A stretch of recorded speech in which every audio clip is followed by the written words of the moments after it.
All right, Project BPU update. Not really, actually. This is what we're doing tonight. Is the byproduct of providing Megasquirt based solutions for people for a long time, and people not installing those in any kind of a timely fashion. Not to cast any aspersions. So this one, this particular setup actually has a little bit of history on the forum. It's the one and only, I guess you call it, hidden Megasquirt. The case, the top of the case is off right now, but the factory case fits over the top of the whole thing. It's an MS2 version 3, whatever version of the firmware. It doesn't even matter right now. The problem is that we're not getting RPM signal. Excuse me.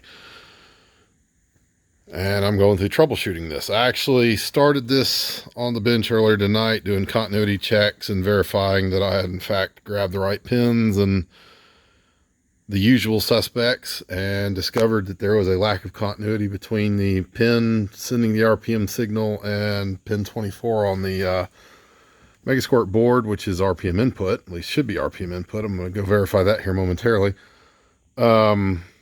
And I did not. And for whatever reason, I'd put a 1K inline resistor there in that for, again, I don't know why I did that. I did that years and years ago under probably assumptions that were obviously bad because there's no signal. Oh yeah, my speaker grill fell off the other day. That's why you get to see the shiny, cheap Kenwood or whatever the hell speaker that is. Anyway, as with any good troubleshooting session, you want to kind of make sure that you have continuity where it's at least theoretically supposed to be. And so I have a clip over there on pin 1 on the LH side, which corresponds to where I have the RPM signal jumped out from the EZK here. Anybody that's read the Butchka board write up on Turbo Bricks is probably familiar with what I'm doing here. I'm basically grabbing the already conditioned VR signal off of the factory ignition ECU, and I'm looping it back through the harness, which is over, I don't know if it's the RPM wire or what, but over one of the intercommunication wires between LH and EZK. And we're going to see here that, yes, we do have continuity. So, I do not have RPM, however. I'm not getting anything on the laptop. Not in basic trigger mode, definitely not in tooth wheel decoder mode, because if it's not getting anything in basic trigger, you're not going to get anything anywhere else. So now I am going to have to look at the board itself and see how it's configured, and I will probably, since this is already a conditioned output, bypass a lot of the TAC circuit on the version 3 board, if I can, and see if that yields the desired outcome, which would be a blinking light and an RPM reading on the laptop, which has gone to sleep because it too is bored with my rambling. In other news, we'll give a very brief Project BPU update, since I'm sitting here looking at it right now using it as a test bed. The crank sensor issue that I talked about in a previous video has come and gone and come and gone and come and gone. And I have, in fact, well, I've narrowed it down to a couple. I've got several issues going on. One, the old wiring harness in this car, which is, it's a 90 or 91. I don't remember exactly. I think it's a 91. You know, 31 years old. There is some kind of a issue in the wiring for the RPM sensor. And you notice that, well, you may not have noticed this, but this is the RPM. This is the pigtail that goes into the sensor, and that goes, you know, there's your sensor. It's kind of, you know, futzed up a little bit. If I have it pulled over here, I don't get trigger dropouts with an old sensor that came off of some other random junkyard motor. In fact, the car runs really good. If I use my brand new OE sensor, not OEM, not blue box, but the Beggy sensor that FCP swears is made by the same manufacturer that Volvo uses, I get different behavior. And this is without touching anything in the tune. This is about busting out the laptop, anything like that. I can plug in the new sensor and the car will do all kinds of spastic stuff, especially when it's cold in the morning. It'll continue doing some of it at very low throttle angles and high gear, i.e. lockup. It will do really, really stupid shit. The old sensor does not do that. However, the old sensor and or the harness obviously has some sort of a near short in it, because if I don't have the thing pulled all the way over there, it doesn't act right either. I guess long story short, you used to be able to reasonably trust the OE type, style, whatever type sensors. And I think I've said this on Turbo Bricks, and I'm guilty of this too, obviously. You know, do as I say, not as I do. Haha.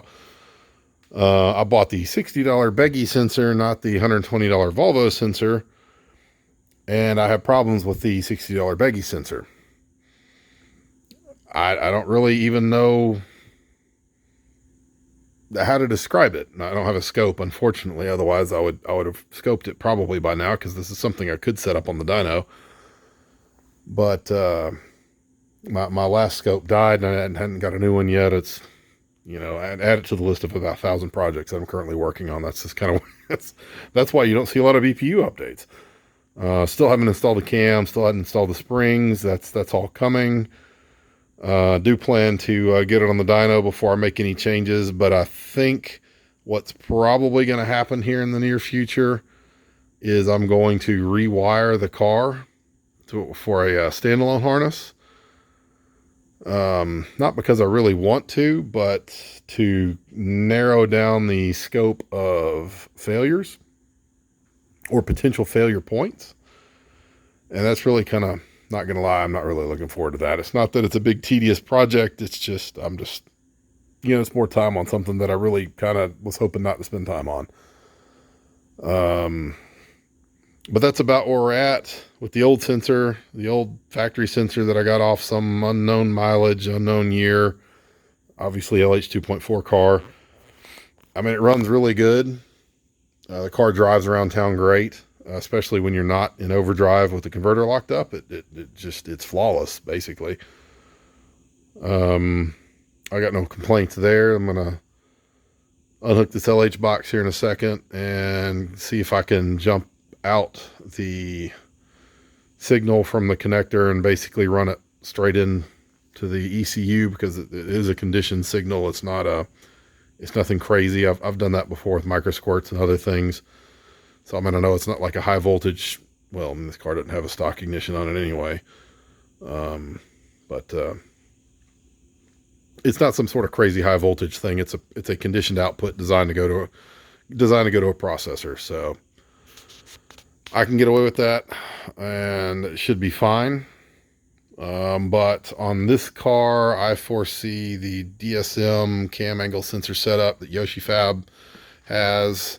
That runs up here off the auxiliary shaft. That is probably the direction I'm going to go with this, because if I got to rewire it, I'm going to go ahead and rewire it in a manner that will allow me to run sequential later if I choose to ditch the micro squirt, which I'm also thinking about doing. Not because I have a problem with micro squirt, just because it's fun to play with new toys. It's just something that I'm considering. It's not something, I haven't made up my mind on that yet. Anyway, this video has already kind of gone long. This is where we're at with BPU. Hopefully, we got some dyno videos coming up here soon. I mean, obviously I got the thing sitting here. I never seem to get to use it for my own stuff because I got, you know, a million things going on. Y'all have a great evening.